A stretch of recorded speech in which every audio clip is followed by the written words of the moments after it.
Olá pessoal, eu me chamo Caroline Aguiar e hoje eu vim trazer um assunto muito importante para vocês sobre fisiopatologia. Hoje nós vamos abordar sobre asma bronquial. Antes mesmo de entrar na fisiopatologia, nós precisamos entender o que é a asma bronquial. A asma bronquial é uma síndrome caracterizada pela obstrução das vias aéreas. Lembrando que uma síndrome vai ser o conjunto de sinais e sintomas que se caracterizam dentro de uma enfermidade. Então, sabendo disso, vamos entender qual a fisiopatologia da asma bronquial. Primeiramente, nós precisamos saber que acontece uma inflamação das vias respiratórias e ocorre uma redução excessiva daquela luz ali dos brônquios. Depois, vem acontecer a diminuição da corrente de ar. Nós não precisamos nos embaralhar nessa fisiopatologia. Ela é bem simples, bem básica e é exatamente isso que você precisa saber. Ocorre uma inflamação das vias respiratórias, ocorre uma redução da luz ali e, consequentemente, por conta dessa redução, vai ter uma diminuição da corrente de ar. Carol, por que acontece essa inflamação e essa redução excessiva da luz? Simplesmente porque acontece uma broncoconstrição ali nesses brônquios, tá? Vai haver uma contração dos brônquios, isso quer dizer broncoconstrição, causado pelo quê? Causado pelo edema, que é causado na inflamação, certo? Lembra que o edema é um dos sinais da inflamação. E, consequentemente, se tem edema, vai ter o quê? Pouco espaço. E se tem pouco espaço, não vai permitir que passe a corrente de ar. Ou seja, gente, não se embaralhe quando for explicar a fisiopatologia. O professor, ele cobre de uma forma clara e ele quer que responda de uma forma clara. Ocorre uma inflamação, ocorre uma redução excessiva da luz e a diminuição da passagem do ar. Simples. E agora você pode estar se perguntando, tá, mas o que vai causar isso? Quais são os fatores de risco? Nós temos dois tipos de fatores de risco. Nós temos os fatores intrínsecos e temos os fatores extrínsecos.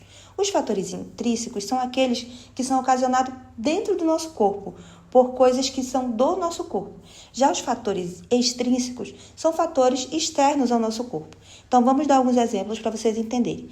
Fatores intrínsecos, nós temos aí a predisposição genética, né? Ou seja, se a pessoa já tem uma disposição genética para essa enfermidade. Atopia do IgE, ou seja, ocasionado por inflamações que são causadas por alergias. Gênero, existem gêneros mais específicos para a asma bronquial. Eu digo para vocês que algumas literaturas trazem que as mulheres têm mais predisposição a ter asma bronquial. Temos como fator também a hiperreatividade das vias. Temos aí também raças. Algumas literaturas também trazem que a população negra tem mais predisponibilidade a ter asma bronquial. Obesidade também, fatores de risco para a asma, e a alimentação que já está ligada com a obesidade. E também infecções virais. Já correlacionado com os fatores extrínsecos, nós temos aí as alergias, o tabagismo passivo, inalação de químicos irritantes, agentes farmacológicos, agentes físicos e também infecções respiratórias, ou seja, tudo aquilo que é externo que vem estar agredindo a saúde do nosso pulmão. Mas lembrando que nós não podemos esquecer que também vamos ter fatores ou elementos desencadeantes dessa asma bronquial. E quais seriam eles? Seriam as alergias, as infecções virais, exercício que vai trazer uma hiperventilação a esse pulmão, ar frio, estresse, ou seja, são fatores que vão levar a pessoa a ter desencadeamento de uma crise asmática. Sabendo que isso é um processo inflamatório, nós precisamos lembrar que existem algumas células inflamatórias que participam desse processo. Vamos entender quais são? Nós temos aí os mastócitos, os eosinófilos, as células TH2, os basófilos, os neutrófilos e as plaquetas. Tem outras também que vão estar envolvidas, mas essas são as principais.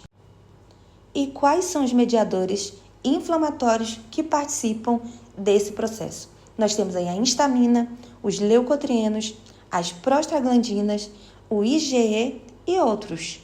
E agora nós vamos entender quais são os sinais e sintomas que nosso paciente vai ter para que a gente identifique que aquilo se trata de uma asma bronquial. Primeira coisa que a gente pode perceber é a sibilância. A sibilância é aquele, como se fosse um leve assobio, assim. E esse assobio, ele fica assim, às vezes até em sons audíveis, sem necessitar de um estetoscópio. Nós temos aí a dispneia, né, que é aquela falta de ar, aquele desconforto respiratório. Nós temos a opressão no peito.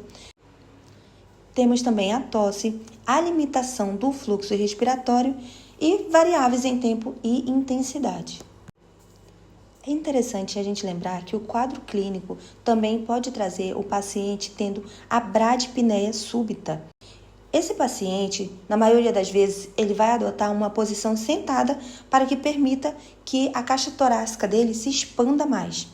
E na fase final desse processo, o paciente geralmente, após as crises, ele expulsa um muco. Então agora, nós vamos entender um pouco sobre o exame físico, como examinar esse paciente, quais são os achados que nós vamos encontrar. A gente está falando de fisiopatologia, mas obviamente a gente precisa adentrar um pouco em semiologia. Para quem tem aula com o Dr. Christian Nunes, ele não pede tanto sobre a semiologia, de fato ele vai cobrar a fisiopatologia.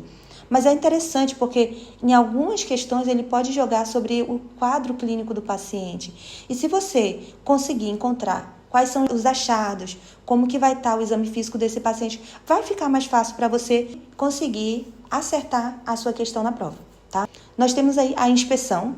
Na inspeção, nós vamos perceber uma inspiração curta e uma expiração longa, que vai se caracterizar a bradipneia.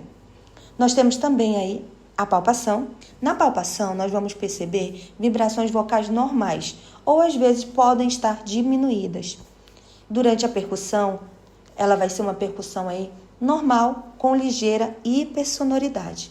Na auscultação, nós vamos ter dois tipos de estertores, que nós vamos encontrar os roncos e os sibilos. Às vezes a gente encontra os dois juntos, porém pode haver um ou haver o outro, tá? E em algumas ocasiões, como eu falei anteriormente, esses ruídos, esses sons, eles vão ser audíveis à distância, sem necessitar de um estetoscópio. E se você gostou desse vídeo, já segue o canal que eu vou estar compartilhando outros conteúdos. Até o próximo vídeo. Tchau!